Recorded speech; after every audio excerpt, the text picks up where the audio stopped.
Nora Lenny se souvient très bien du matin du 19 août 2016.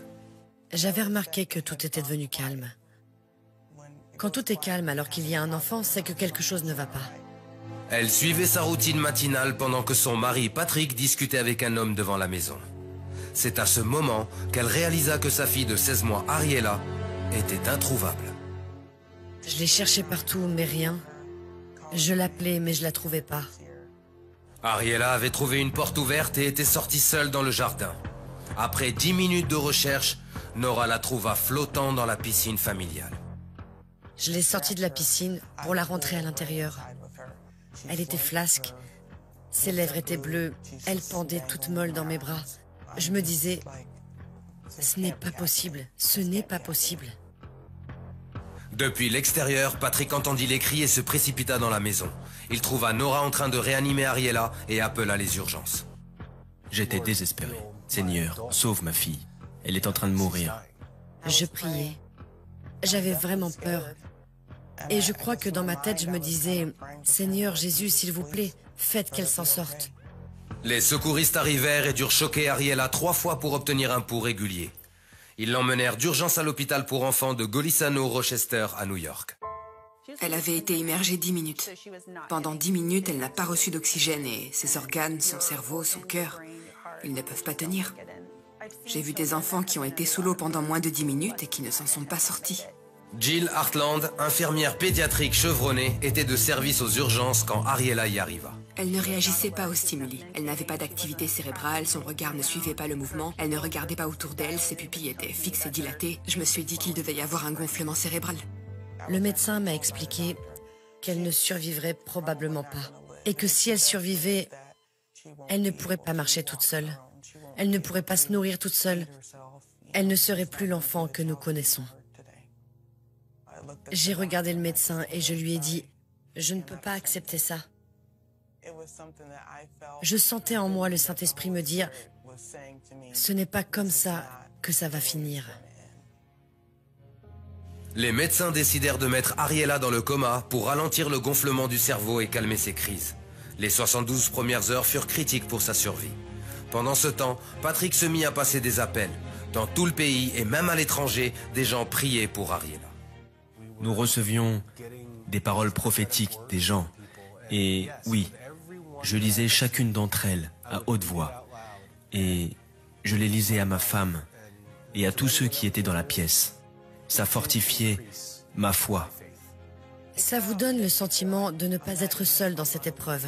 Et vous ressentez les prières et l'amour des frères et sœurs envers le Christ. Vous savez, c'est ce que l'Église est appelée à faire. Quand quelqu'un est dans le besoin, nous devons nous soutenir les uns les autres.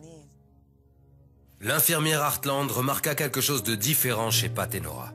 Normalement, les parents sont très nerveux et ça se voit. Ils ne sont pas du tout sereins, ils sont très inquiets et souvent... Ils n'arrivent pas à gérer leurs émotions. Ils deviennent vraiment incontrôlables. Mais ils savaient qu'elle était entre les mains de Dieu.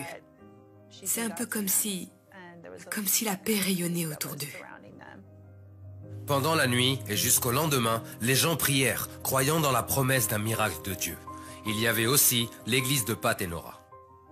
Seigneur, nous te présentons Ariella pour déclarer que la guérison que tu as achetée il y a 2000 ans se manifeste maintenant dans son corps. Elle vivra et ne mourra pas, et elle proclamera la parole du Seigneur. Ce soir-là, les crises d'Ariella cessèrent et le gonflement du cerveau diminua. Mais les médecins restaient prudents concernant son rétablissement. La plupart des médecins disaient qu'elle serait soit en état de mort cérébrale, soit sous respirateur et qu'elle aurait probablement besoin d'une sonde alimentaire pour le restant de sa vie. Les prières ne cessèrent pas. Et le 3e jour, Ariella ouvrit les yeux. J'ai dit, je sais que mon Dieu agit. Il agit.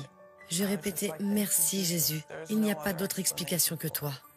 Dans la soirée du 3e jour, le médecin fut assez audacieux pour déclarer qu'Ariella allait se réveiller et se trouver dans un état normal, sans aucune altération.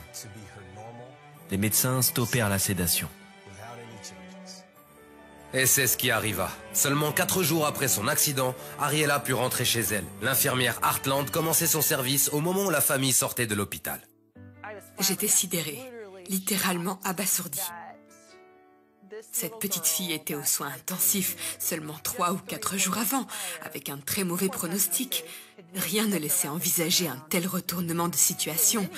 Elle était tout simplement redevenue une enfant de 16 mois tout à fait normale. C'était absolument incroyable. C'était Dieu. Il n'y a pas d'autre explication. C'était un miracle.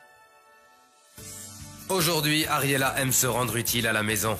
Elle est en bonne santé et n'a plus aucune séquelle de l'accident. Ariella ne serait pas en vie sans la prière, ça c'est sûr.